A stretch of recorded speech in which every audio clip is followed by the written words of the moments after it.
Hola. Buenas tardes, buenas noches y buenos días para todos nuestros oyentes hoy en el episodio 7 de ¿qué? De los streamers. Aquí estamos otra vez en una noche de un miércoles. Vamos a ver cómo nos va hoy hablando de un tema bastante interesante sobre la guerra. Aquí está mi amigo Freddy Merente acompañándome. Freddy.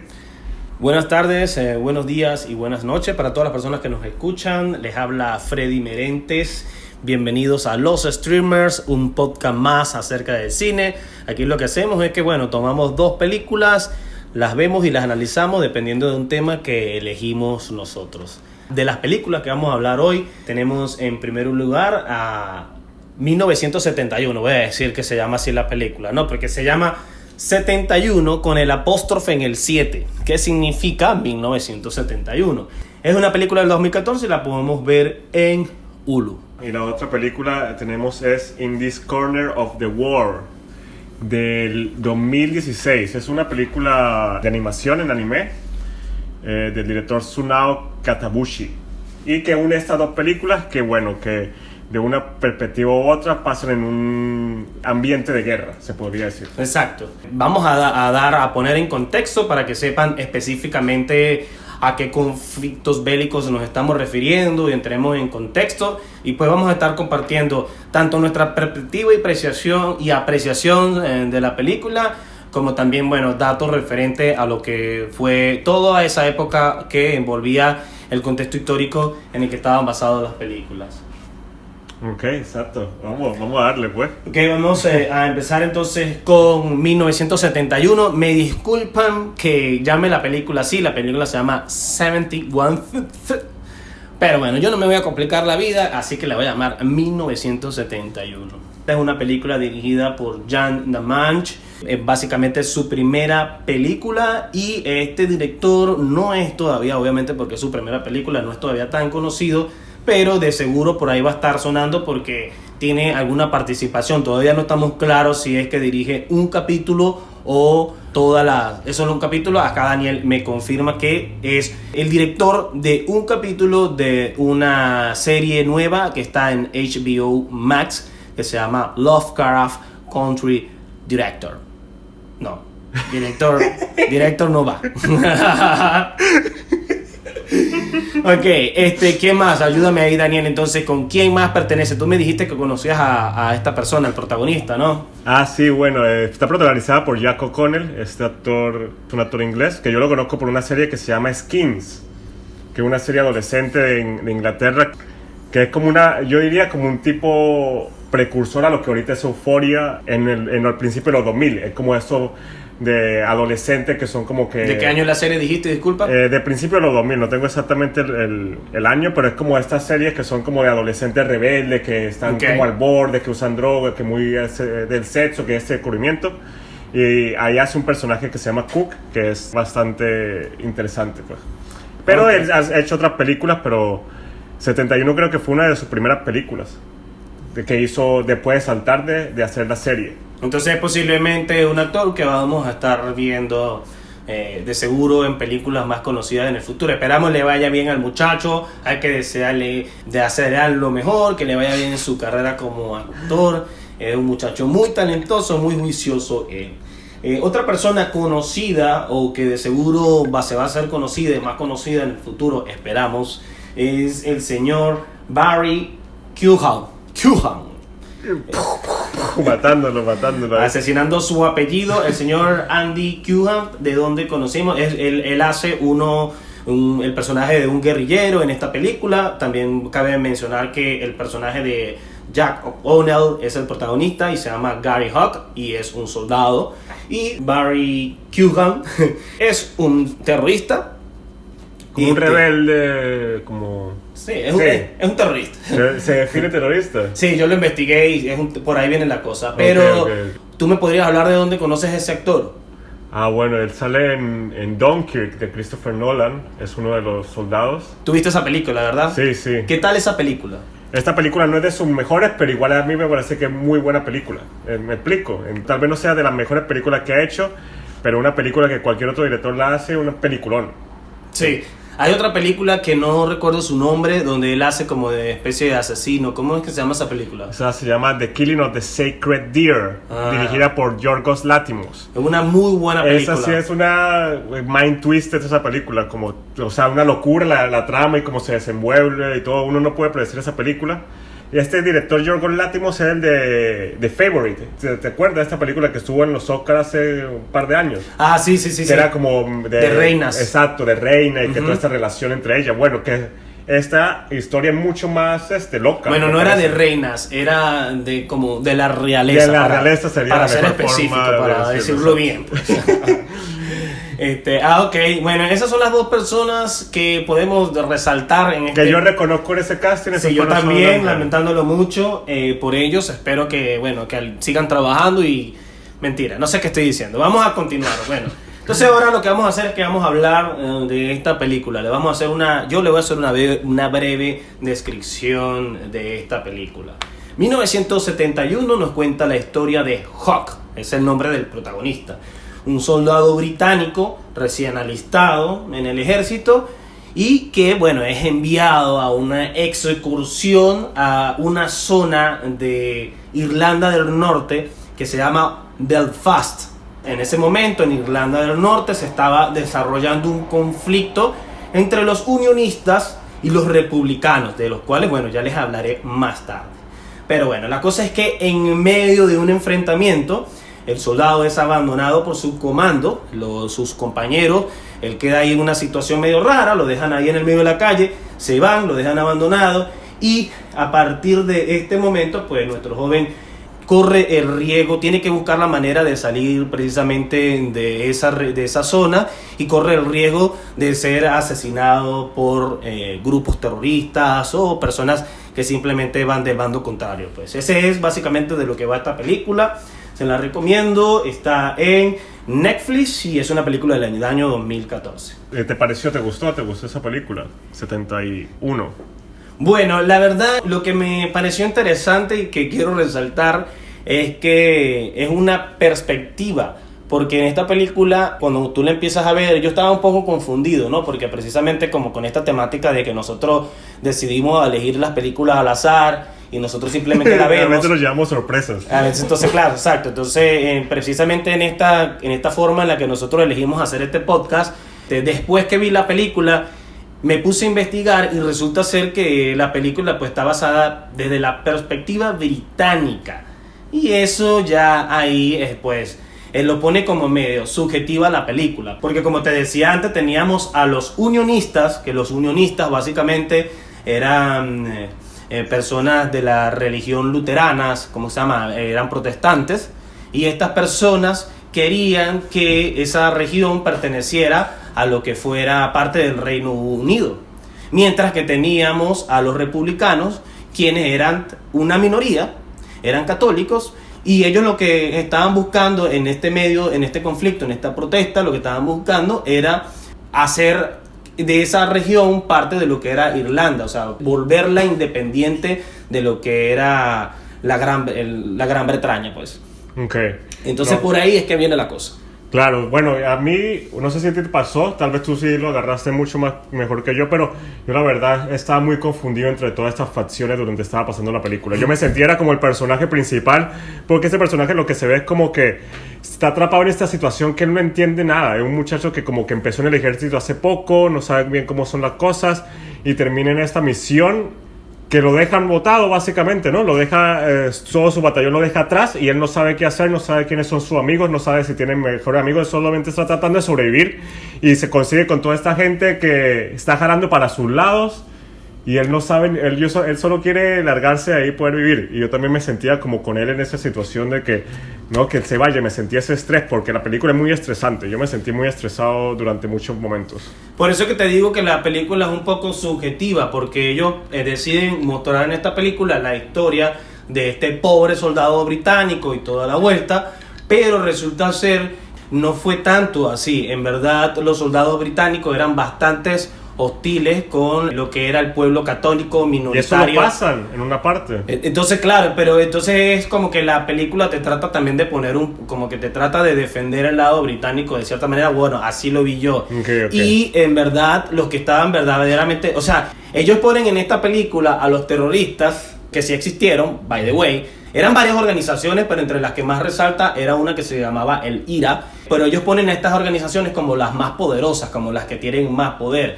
Cuando en verdad, pues según la historia, lo que resulta ser es que el ejército británico era mucho más represor. Incluso el ejército británico lo que hacía era represión contra protestas pacíficas de estas personas que exigían derechos tipo liberen a los presos políticos, porque para ese entonces lo que hacían era que metían preso a cualquier manifestante.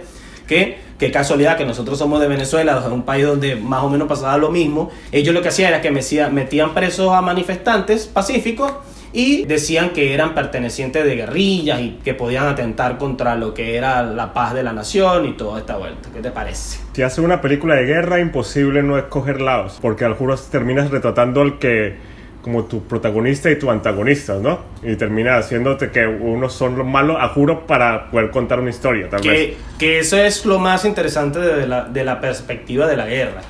No importa los bandos, o sea, no hay un bando del que te puedas poner sin quedar como que si estás de un lado los dos están haciendo daño. No pero hay sí hay gente que se ve perjudicada.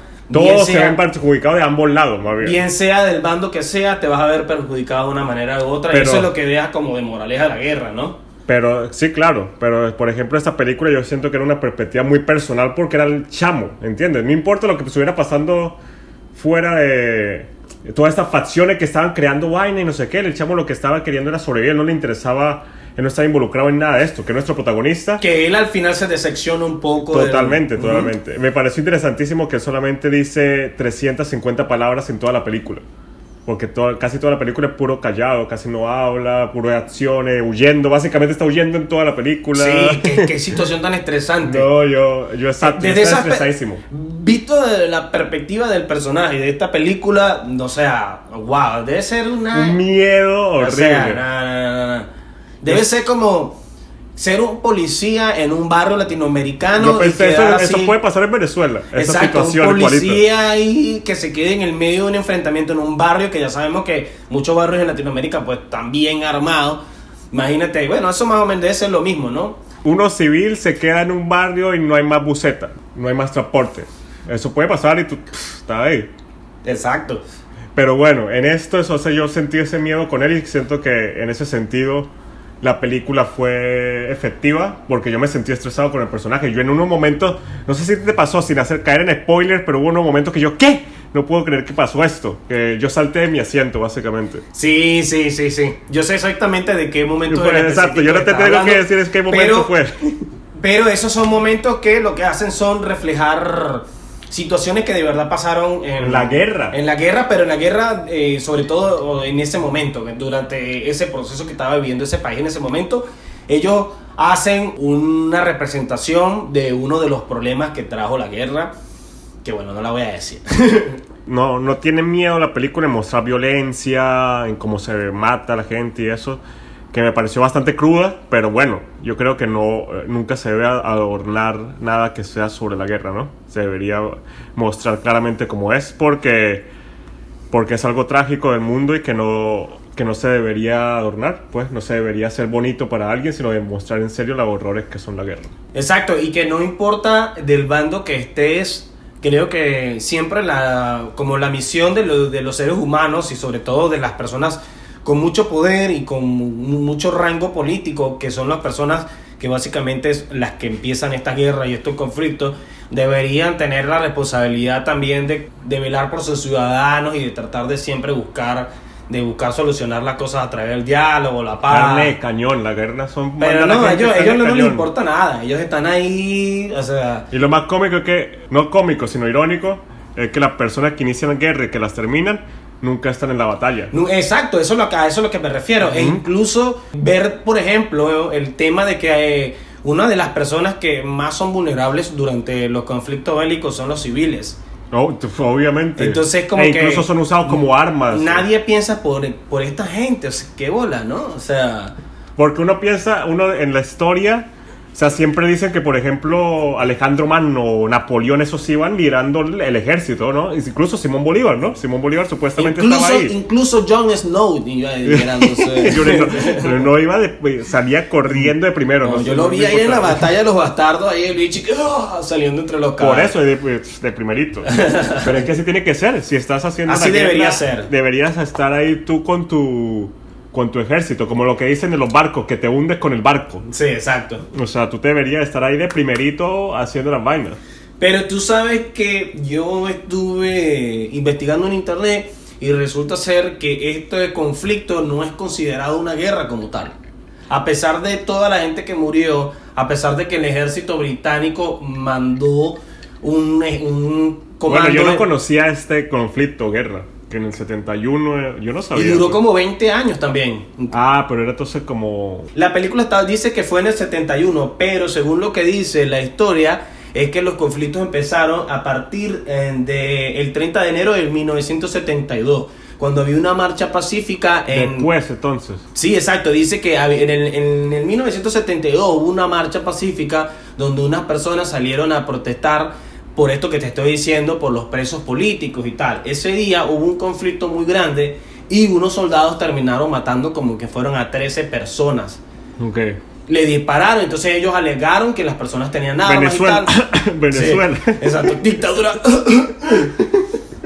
No, ni siquiera, porque además estamos hablando de que era un ejército que ni siquiera era de ese país. Peor. Entonces, fíjate, estos soldados mataron a estas 13 personas y a partir de allí fue que se empezaron a crear las guerrillas. O sea, a partir de ahí se puso la cosa mucho más tensa y empezó el verdadero conflicto. ¿Cuándo se acabó? El conflicto se acabó un Viernes Santo el 10 de abril de 1998, pero... sí, duró bastante y duró como 20 y tanto de años. Hay un tema primero y principal de las religiones, ¿no? Que unos son luteranos, ¿cómo se dice? No sé cómo le llaman. Protestantes y los otros son católicos, pero también dicen que hay unos temas más de etnias, de ideologías, entonces se mantiene el conflicto también en base por un tema que arrastra a esta gente desde hace años, pues entonces es un conflicto civil, se podría decir. Bueno, como estas zonas de guerra que en el Medio Oriente que dicen que tienen en guerra toda la vida. Siempre, yo desde niño he escuchado que esa gente está en guerra. ¿No? ¿Quién? En el Medio Oriente, Sí. Irán y estos países siempre están como en conflicto. Pues. Siria creo que empezó la guerra como en el 2006. Siria empezó un poquito antes, pero igual ya llevan años. Como 14 una años. Década al menos. Más de una década, imagínate.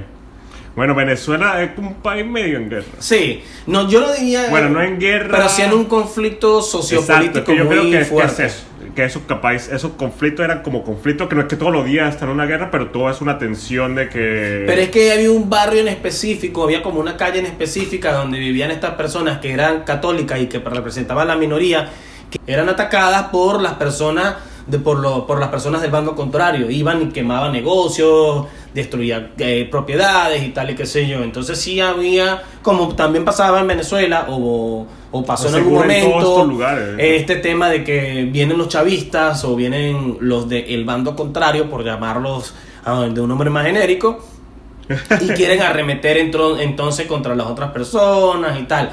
Eso me recuerda, ¿sabes qué? Me acaba de llegar la imagen. ¿Te acuerdas de las imágenes de los tanques de la Guardia Nacional rompiendo propiedades para meterse a agarrar manifestantes? Sí, ¿no lo llegaste a ver? No, yo vi a veces que le lanzaban los carros a la gente. Le lanzaban carros a la gente, hacían de todo tipo de atropello, precisamente. Entonces, yo por eso que te digo que siento que la película, al menos en ese aspecto, luce un poco subjetiva porque solamente muestran el lado del soldado, pero bueno, también está como que debió haber algún soldado que sí tuvo que haber. Pero es que eso es lo que yo digo, lo que yo me parece que, bueno, o sea, obviamente la película pasa en este ambiente, como de este conflicto y tal, pero la película no se centra en el conflicto, no le interesa, o sea, como que al final no termina el conflicto arreglado ni nada, solamente le quiere como contar la historia de este pobre muchacho que terminó en esa situación, que terminó como en la base de los enemigos, como que terminó perdido solo en la base de los enemigos Y uno podría cambiar la guerra, incluso podría ser ficticio, porque puro como la historia puro este muchacho, que es un soldado que terminó... A ver cómo sale vivo este soldado, ¿entiendes? Sí, pero es como muy personal. Pero él es abandonado, ellos son abandonados.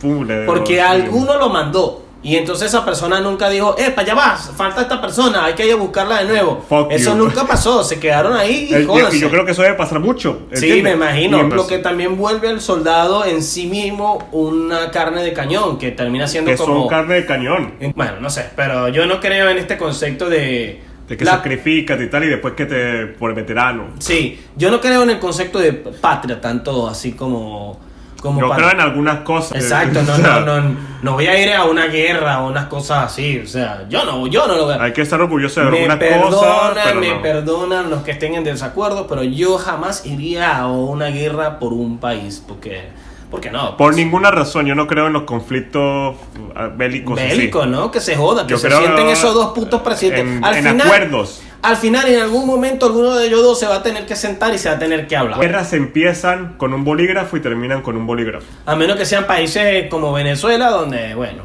se mantiene un status quo. Pero eventualmente va a pasar, o sea, de alguna forma, ¿no? Nada es eterno. Yo creo que en Venezuela lo que ha pasado más bien es que ese momento se ha vuelto una fotografía. Entonces cada vez cada ciertos 2 años, 3 años, viene el momento del diálogo, hay firmas falsas, hay abrazos falsos, todo el mundo falsa esperanza. Ahorita, por ejemplo... Hay elecciones, me dijeron. Exacto, vienen elecciones que no saben, yo no entiendo si son parlamentarias o parlamentarias. Y es como que, ya, brother. Qué mentira. Y lo más gracioso es que tú lees en Twitter y toda la gente cuando ves un político tuiteando algo, toda la gente lo que responde es con bastante decepción.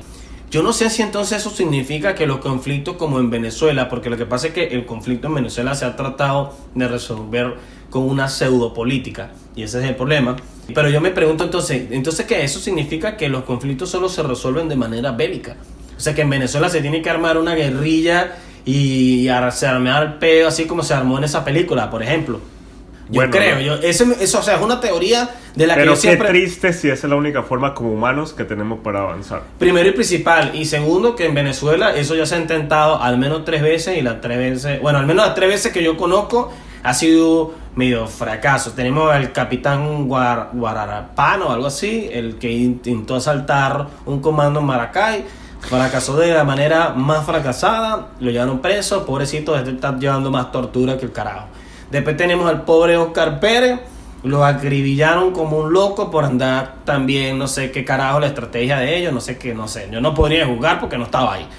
Y después lo último, tenemos a estos carajos que intentaron meterse con 3 lanchas ahí. Pero ese fue el peor. Es como que, o sea, qué triste, pero bueno, pero volvamos a las películas.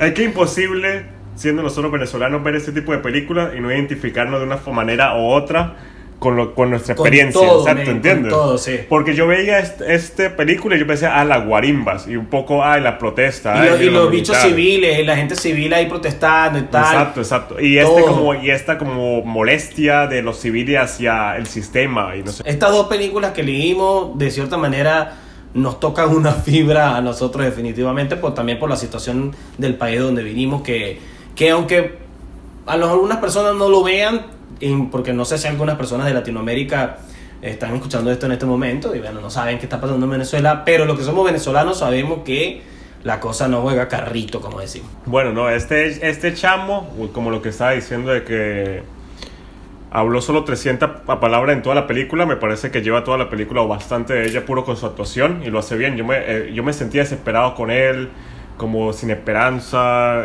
cuando estaba escapando. Realmente me hizo sentir las sensaciones que era, así que yo creo que su actuación transmitió mucho, además de la forma en cómo está grabada esta película, que es como cámara en mano siguiéndolo, se siente todo el drama de toda esta situación y toda esta presión que tiene en él, que creo que es muy efectiva, y creo que la película es corta, tiene como 1 hora y media, 1 hora... 1 hora y 48. Bueno, pero entonces creo que es perfecta, porque más de eso ya sería insoportable casi, de tanta tensión que uno tiene encima. Sí, otra cosa también es que exacto, como dice precisamente Daniel, la película no para, va de un lado para otro. Al chamo le pasa una vaina, va para otro y no sé qué, lo salva, sale de aquí, no sé qué, va para allá, no sé qué. El chamo va en una sola consigue coñaza. amigos y son enemigos, que son, Sí. no sé qué, entonces no puede confiar en nadie. Sí. Y en un punto los terroristas ya saben que él está por ahí y lo andan buscando específicamente, ya lo tienen súper fichado. Todo va hacia que está un problema para este personaje. Entonces hay mucho conflicto. Hay una parte al principio de la película donde le están enseñando como una especie de... que le están entrenando a los soldados y están haciéndole como que dándole estas palabras de motivación mientras entrenan y le dicen como que se tienen que ayudar los unos a los otros y tal, no sé sí. qué. Y por eso es que al final sus compañeros de comando sí son los que los ayudan. Lo ayudan al final. No sus tenientes ni nada que fueron los que decidieron abandonarlo, sino esto... Aunque medio también como raro porque ellos de cierto modo también eran responsables de haberlo abandonado desde un principio. Todo lo abandonaron. Sí, la verdad. Tan abandonados fueron que uno de ellos pues colgó los tenis, como dirían en Venezuela. No, ese. Pero sí, estuvo buena la película. A mí me gustó. Sí, a mí también me gustó. No me pareció la gran cosa, pero... No, pero tampoco me pareció una pérdida de tiempo. O sea, No, es una película muy interesante, la verdad. Tienes 1 hora y 48 minutos para gastar y no tienes que coger, puedes verte y no va a estar mal. ¿Sabes que siempre dicen por ahí, no? Como que se mantiene un círculo de personas constante que dicen, no, que la televisión es una porquería, que eso es una pérdida de tiempo y tal. A mí, por ejemplo, viendo esta película, aprendí de un conflicto que ni puta idea sabía que existía y ahora pues tengo un grano más de conocimiento en mi cerebro gracias a esta película. Así que yo se lo agradezco. Es una película que te deja al menos algo, ¿no? No, siempre, cada película tiene, incluso las películas malas te dejan algo. Incluso American Pie, Daniel. Sí, incluso American Pie 4. Hay como 6 American Pie, una cosa así. Estamos listos entonces para pasar a la siguiente película. ¿Qué te parece? ¿Qué piensas tú? Que es una película muy diferente. Sí, es que sí. Bueno, es un tema del que se ha hablado mucho, pero en este momento lo vamos a hablar desde un rincón especial del mundo. Bueno, Daniel, te paso ahí. In This Corner of the World, del 2016. Esta es una película japonesa del director Sunao Katabuchi. Espero lo dije bien.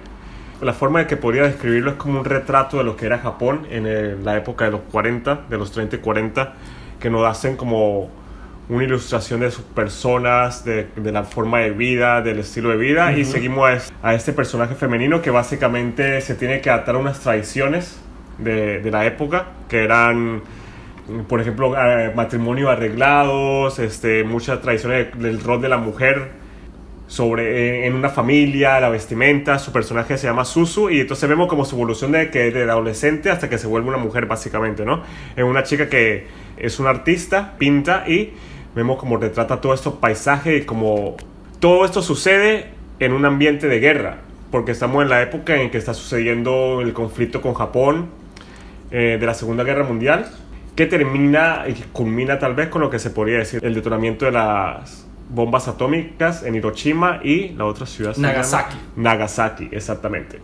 Pero a mí me parece esta película súper interesante, porque en el sentido de que esto toma como una parte secundaria. Nosotros no estamos en esta película para saber sobre la guerra o para ver el conflicto. Estamos en esta película para ver a lo humano, a las personas que vivieron ahí y sentir en serio que la guerra o lo que pasó, porque uno siempre escucha esto de la explosión de Hiroshima, Nagasaki, que murieron tantas personas, fueron afectadas tantas personas, pero parecen un número. Y esta película que lo que nos hace ilustrarnos como que todas estas personas son reales y cada una fue afectada de una forma y traumada, ¿no? Y a mí me pareció que es muy conmovedora y muy fuerte, una película muy fuerte, que incluso siendo de animación, que uno piensa que va a ser tal vez ligera, toca unos temas muy profundos y duros, pues. Es que como te decía en el principio, es una cosa que nos muestra cómo los más vulnerables, en verdad, son los más afectados. O sea, somos los más afectados, y viene todo este tema de cómo te afecta a ti directamente un conflicto bélico cuando tú estás en el medio de ese peo y tú no tienes nada que ver, nada que ver. Tenemos la vida de Suzu, que eso, como dice Daniel, es una muchacha que vemos la vida de ella va creciendo, y me parece a mí interesante es esto de cómo lo podemos ver simbólicamente en la película, como al principio la niña cuando está chiquita comen, sus padres están sentados en una mesa y comen bastante, y hay como comida en abundancia. Hay tanta comida en abundancia que hay una escena donde la muchachita, Suzu, siendo niña todavía, le deja como una extra comida a un indigente, que un niño indigente que andaba por ahí y tal. Y después vemos la transición, precisamente, que eso no te lo dicen en ningún momento en la película. Que eso pero es lo que lo hace brutal. Pero tú lo ves perfectamente después como te lo representan simbólicamente diciéndote, mira, ahora ya no hay comida, ahora hay que ahorrarla, esto está poquito y tal.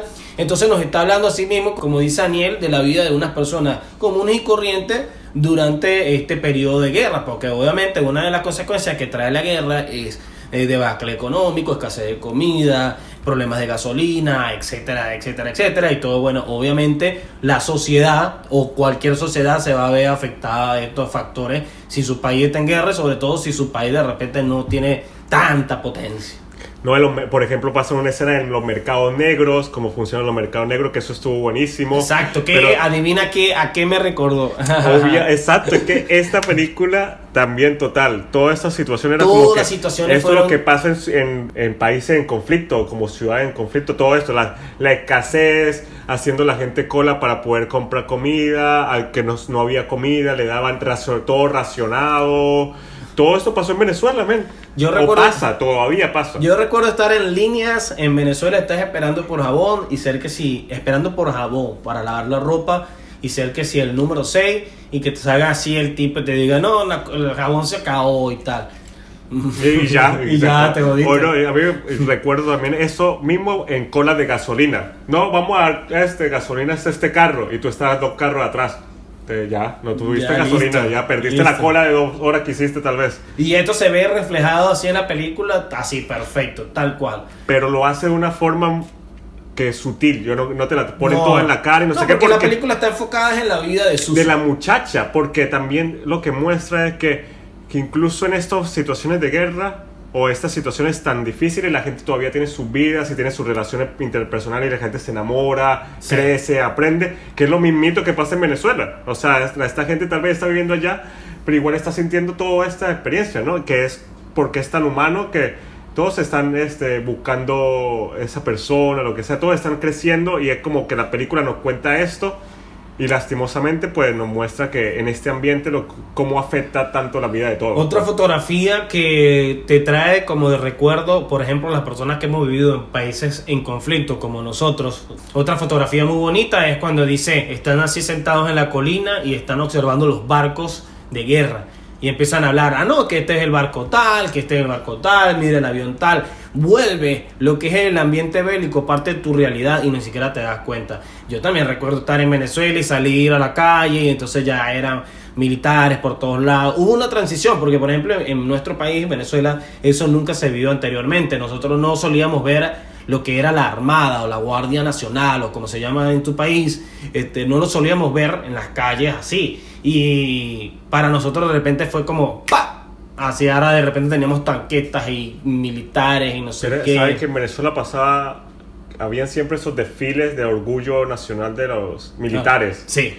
Que era como que hacían la cadena, ¿no? Que era como transmisión puro del desfile militar, no sé qué, porque era demostrar esto y eso es lo que puro representa, que, ay, mira, esto es el poder que nosotros tenemos bélico, lo que sea. Sí. Es el último objetivo de ese tipo de desfile. Ay, van los tanques ahí. Pero para demostrar los tanques que tienen y cosas así. Es más o menos también lo que hacen acá en los Estados Unidos en verano. En todos lados hacen eso. Sí. Aquí en verano hacen el de los aviones, que tenemos los pilotos más brutales del mundo. Te dicen como que, miren, está este piloto que hace estas figuritas bonitas y tal, exacto. Pero miren este helicóptero que tenemos para meterle misiles a cualquiera. No, y te muestran, dicen, este es el avión más rápido del mundo. Y sale el avión. Y te dicen en la descripción cuando están diciendo, y bueno, tiene un poco de funciones que no podemos revelar porque, bueno, por seguridad nacional. ¿Qué? Para los que no saben de lo que estamos hablando, nosotros vivimos acá en Chicago, en los Estados Unidos, y aquí hay un lago y cada verano se realiza lo que es una exhibición de todo el equipamiento, todo lo que serían las naves, todos los aviones y todo eso. Aviones de espectáculos, pero son... Es un espectáculo de aviones, exacto, es un espectáculo de aviones.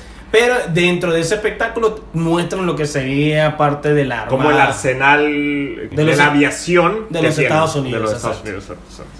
Pero bueno, por ejemplo, en esta película pasaban estas situaciones de guerra, pero todas se sentían como lejanas, como un poco, ¿entiendes? Como que estaban pasando por allá hasta que de una forma u otra todos se veían afectados. Sí. Y era muy sutil, que eso es lo más bonito que te trae esta película, que era una cosa muy, muy sutil. Te lo presentaban de una manera que lo que hacía era que tú veías como, o sea, te ponías un poco en el Era totalmente, yo me sentía en eso ahí. En la posición del personaje, porque era una persona que estaba un día en el supermercado y decía, bueno, estoy aquí en el supermercado, pa, pum, pa, pim, la locura, ya te tenías que ir, hacer un peo, llega a tu casa, no sé qué, cuidado con la bomba, cuidado con esto, que no, que hoy atacan, que mañana sí no atacan, que tal. Pero no te pasó, por ejemplo, a mí me pasó que, pero pasa como una hora que no pasa nada de la guerra, porque todo es puro como contando la historia. También por los años y por cómo se desarrollaba el conflicto, porque la película quiere contarte la de las personas, primero como que identifique con las personas. Y la película empieza en el año 1933 y termina con lo que sería el lanzamiento de la bomba en el año 1945. Entonces vas desarrollando todo poco a poco, van dándote la clase de cómo era la vida de estas personas durante el desarrollo también del periodo de la guerra y todo esto. La película es muy bonita, a mí me pareció muy bonita todo, como muy tierna, también como sí. la forma de como los personajes. Son personajes animados, pero totalmente humanos, ¿entiendes? Como yo me identificaba con ellos, me parecía muy bonita todas sus interacciones. Todos los personajes terminaron siendo como que crecieron y tenían como un objetivo para lo que estaba mostrando la protagonista, su esposo, como su amigo de la infancia. Todos llevaban para algo. Es como muy humana la historia, a mí me gustó mucho, la verdad. Sí, a mí me parece muy, muy bonito. Resulta ser que esto está basado en un manga, en un anime de Fumio Kono. Así se llama la señora. Y bueno, esto está basado en uno de sus cómics. La película, pues, muy buena, la verdad. ¿Qué puedo resaltar yo de esta película? También relacionándolo un poco con el tema. Pues eso que te decía, el tema de la escasez, el tema de cómo te preparas tú también psicológicamente para el conflicto y el entorno en el que estás viviendo, pero a su mismo tiempo no puedes dejar de vivir tu vida, y era lo que lo que nos pasaba a nosotros allá, que al día siguiente, y lo que le pasa a la gente ahorita, porque en todos lados. A veces uno me pregunta cómo la gente sigue viviendo allá. Bueno, la gente sigue viviendo porque cómo va a dejar de vivir la gente, ¿no? Exacto. O sea, cómo puedes dejar de vivir, cómo puedes dejar de enamorarte, de lo que sea, de crecer, de aprender, ¿no? De alguna forma. Una vez yo vi un documental en Netflix, que yo no sé si todavía está por ahí, es como una especie de serie documental que se la recomiendo, la busquen por si acaso todavía está por ahí. Hay un capítulo en específico que me llamó la atención, que es una serie documental sobre perros. Entonces cada capítulo es como la historia de un perro con su dueño y cosas así. Y hay un capítulo en específico que es muy bueno, que es cuando una persona está tratando de primero salir de Siria. Está tratando de salir de Siria, y después que sale de Siria está tratando de buscar a su perro, o sea, está tratando de sacar a su perro. Entonces es como que esto que estamos hablando, ¿no? Tenemos esta persona acá, porque además entonces deja a su perro con un amigo, y después el amigo entonces como que se pone como todo ese peo, conflictiva la cosa, exacto. Y al final, bueno, por suerte logran sacar al perrito de Siria, el perrito se reúne con su dueño, y todos felices y contentos. No, bueno, sin caer en spoilers, tenemos la protagonista que le pasa como una tragedia. Horrible, Una tragedia que básicamente, o sea, algo que la representaba a ella mucho, se termina totalmente destruido por la guerra, ¿no? Y que es un arco que representa el personaje, pues. Exacto, y que durante toda la película nos muestra lo importante que para ella es esto, y de repente desaparece, exacto. Entonces es fuertísimo, es durísimo, y eso pasa demasiado. Y esta persona que ella no está involucrada directamente con la guerra, ¿entiendes? Ni siquiera es un soldado, ni siquiera es como alguien que solamente un civil. Es una persona que está tratando de hacer su día a día, y que cada día ese era muy también, o sea, como muy tierno, como eso de que consigue solamente un poquito de mercado, y entonces trata de ser creativa para poder hacer una comida bien para toda su familia. Sí. Porque a pesar de los pocos recursos que tienen, quiere ser feliz, y quiere como darle alegría a toda su familia, y eso es como que durísimo. A mí me dolía cada vez que yo veía eso. Y estábamos hablando de como una muchacha como de 17 años, una cosa así, y ¿no? que le llegan muchas responsabilidades sin ella escogerla, porque se tiene que casar. En esa época se casaban arreglados, básicamente. Y ella no es que se queja ni nada, porque ella estaba como enamorada de otro muchacho y tal, pero dice, ella, bueno, nada, este es mi destino y listo. Eso es una locura, pues eso es una locura como pasaba antes, ¿no? Que decía, no, bueno, o sea, esto es lo que me tocó a mí y tal. E incluso tiene una relación muy bonita con lo que es el... Desarrolla una relación muy bonita con la persona esto. Con la persona que le termina pusieron... siendo su esposo. Con la persona que le pusieron a juro al principio y que termina siendo su esposo. Termina siendo enamorados. Pero bueno, eso eran tradiciones que pasaban antes. Ahorita ya no somos más libres. Bueno, no, yo creo que sí pueden seguir pasando de repente en algunas regiones del mundo, pero afortunadamente de este lado del mundo a mí ni a ti no van a obligar. Por eso es que en este lado del mundo hay más divorcios y se divorcian más. Ok. ¿Sabes qué? Supuestamente yo estuve leyendo un artículo en internet sobre declaraciones de personas que fueron sobrevivientes a la bomba atómica en Hiroshima. Y me pareció interesante una declaración que hizo una mujer. Le voy a dejar el link de la entrevista en el canal ahí. Aprovechen que está cerquita ahí, le dan el like, se suscriben al canal, ven los otros episodios. Todo lo hacen de una vez. No dejen esas cosas para mañana porque después son un problema. Pero bueno, le voy a dejar ahí el link de la entrevista para que vean que no estoy mintiendo. De entrevista a personas que fueron sobrevivientes, y me pareció interesante que había una persona que dice que el 8 de agosto de 1945, unos aviones bombarderos B-29 de la Armada Americana, dice esta persona, lanzaron panfletos por toda la ciudad de Hiroshima que advertía que al día siguiente se iba a lanzar una bomba. ¿Eso pasó? Eso pasó, eso lo dice esta persona y como les dije, le dejo ahí el... O sea, que eran como bichos rebeldes que dijeron, no, esto va a pasar y tenemos que advertirles. No, yo creo que ellos sí estaban buscando que las personas se fueran porque era una tragedia horrible, ¿no? Porque no sé, o sea, no le encuentro otra lógica. Me imagino que estaban esperando que se muriera el menor número de personas o algo así, no sé. Pero ella lo que dice es que su papá sí logró agarrar uno de estos y se fueron a una montaña, hicieron como una especie de protección y tal, y de esa manera pudieron sobrevivir a lo que fue la bomba, pero que sin embargo su papá murió como en 20 días, una cosa así, porque la radiación le pegó y empezó a vomitar y se le pegó la radiación, pues básicamente. Okay. Pero esto es supuestamente, entonces yo no sé si esto será verdad, esta persona no sé qué, yo no creo que sea mentira, es una entrevista que se ve real, pues. Okay. Entonces, si esto es así, esto más refuerza nuestra teoría de que los humanos, los seres más vulnerables, simplemente porque lo que dice en la entrevista es que las fuerzas del país japonés, del imperio japonés, empezaron a decomisar todos los panfletos de manera muy rápida. Okay. Que ellos decomisaron porque, claro, obviamente me imagino en un acto de soberbia de, nosotros somos más poderosos, nadie nos va a venir a meter miedo. Claro. Agarraron todos los panfletos, supuestamente los decomisaron todos, pero que la señora dice que su padre sí se logró quedar con uno. Verga, ¿no? Qué miedo, ¿no? Si el ejército del imperio japonés hizo eso, fueron unos reales idiotas, la verdad. Pero los otros fueron unos hijos de puta. O sea, exacto, igual la bomba la lanzaron igualito.